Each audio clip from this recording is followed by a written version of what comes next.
Hi everyone, I'm here with our midweek read aloud. I'm out in my backyard again in the shade, and I have a favorite story to share with you this week, just for fun, but it did make me think just a little bit of Joseph that we've been talking about in our Bible lesson. So we'll talk about that when we get done reading. Harry the Dirty Dog by Jean Zion, illustrated by Margaret Bloy Graham. All right, we got to look at the pictures carefully. What's Harry taking? The scrub brush from the bathtub, right? And he is, I think he wants to take a bath. No. Harry was a white dog with black spots who liked everything except getting a bath. So one day when he heard the water running in the tub, he took the scrubbing brush. We knew that, right? And buried it in the backyard. Then he ran away from home. He's off on an adventure, isn't he? Walking through the town. He played where they were fixing the street. And he got very dirty. See him there? Playing in some of that sticky tar or asphalt or something. He played at the railroad and got even dirtier. Here comes the train. You see Harry? He is right here, checking out the train and all the smoke coming out of it. He played tag with other dogs and became dirtier still. Look, that's actually Harry. He looks really different now, doesn't he? He's getting really dirty.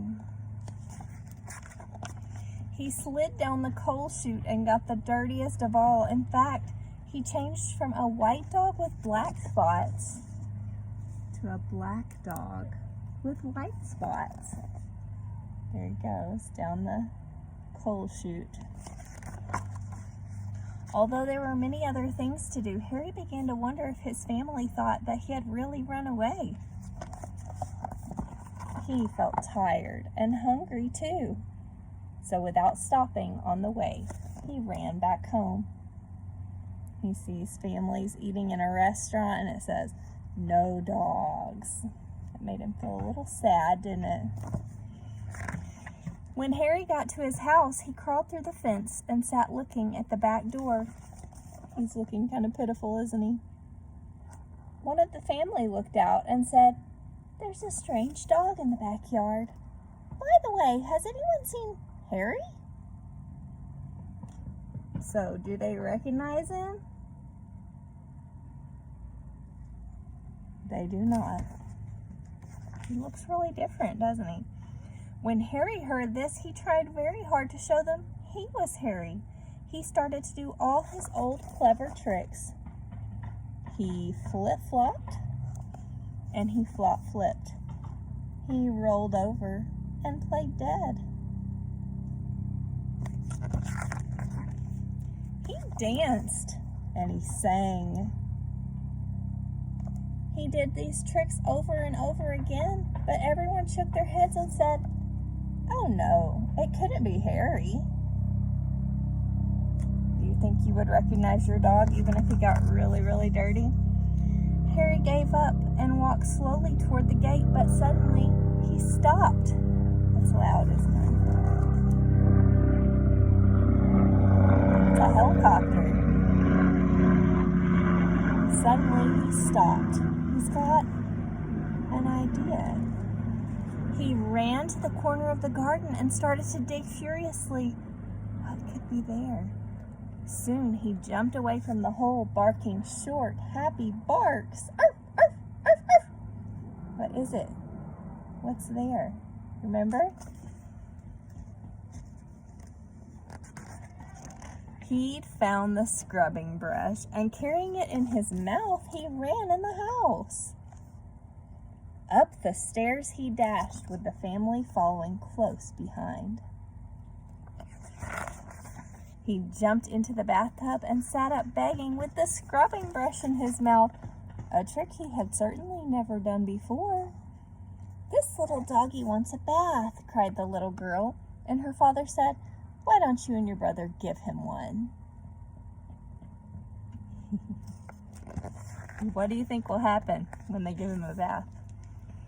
Harry's bath was the soapiest one he'd ever had. It worked like magic. As soon as the children started to scrub, they began shouting, "Mommy, Daddy, come quick, look! It's Harry, it's Harry, it's Harry," they cried. Harry wagged his tail and was very, very happy. His family combed and brushed him lovingly, and he became once again a white dog with black spots. It was wonderful to be home. After dinner, Harry fell asleep in his favorite place, happily dreaming of how much fun it had been getting dirty. He slept so soundly, he didn't even feel the scrubbing brush he had hidden underneath his pillow. See it right there. So he had a good bath, he's pleased, but he doesn't want another one anytime soon, does he? So why did that book make me think of Joseph? Well, I was thinking about what a happy reunion Joseph had with his brothers and his father. And we didn't really read about the part where his father came down. That's in the next chapter of Genesis.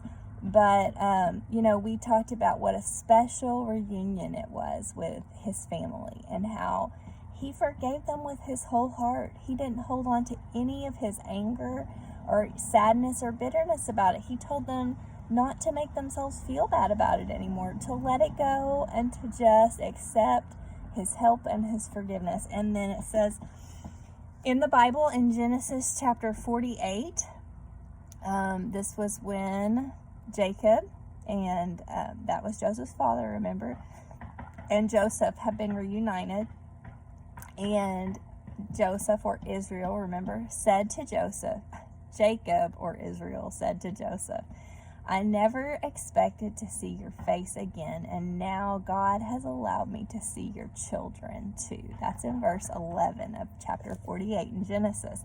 What a special blessing that God let Jacob, or Israel, not just see Joseph, one of his favorite sons again, but also Joseph's children. What a special reunion, what a special meeting for him to get to meet his grandsons.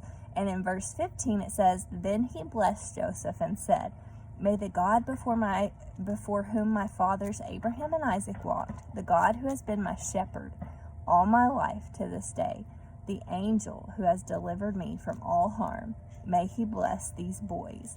May they be called by my name and the names of my fathers Abraham and Isaac, and may they increase greatly upon the earth.'" So Jacob, Israel, Joseph's father, was so happy to get to meet Joseph's sons that he gave a special blessing to them.